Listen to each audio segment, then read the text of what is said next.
हमरा गाँव के लइकन सब पागल होगे, करके मर्डर उजलवे से भागल होगे। हमरा गाँव के लइकन सब पागल होगे, करके मर्डर उजलवे से भागल होगे।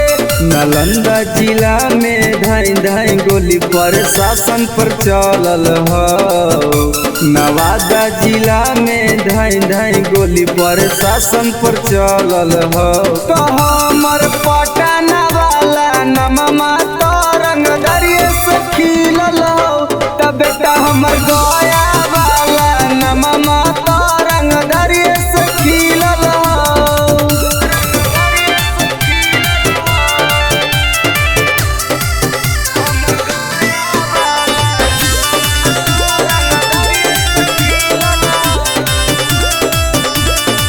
हमरा मिलो जिला में हरामी इंसान गे, मरियो सरवा के टेम्पू में बांध के।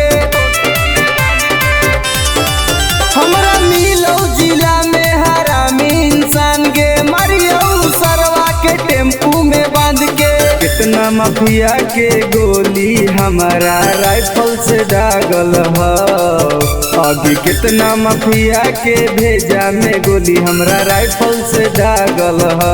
तो हमर खुदागंज वाला नममा तो रंगदरिये से खिलल हो। तो बेटा सलामपुर वाला नममा तो रंगदरिये से खिलल हो।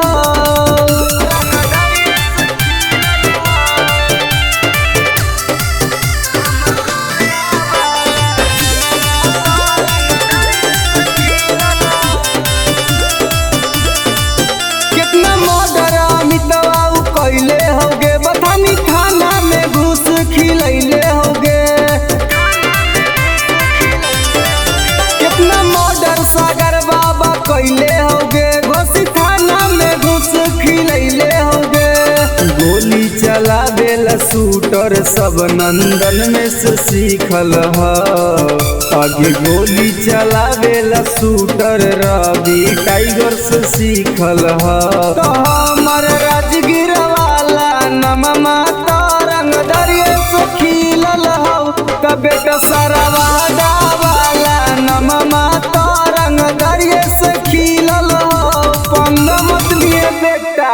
नमूना रिकॉर्डिंग स्टूडियो राजगीर।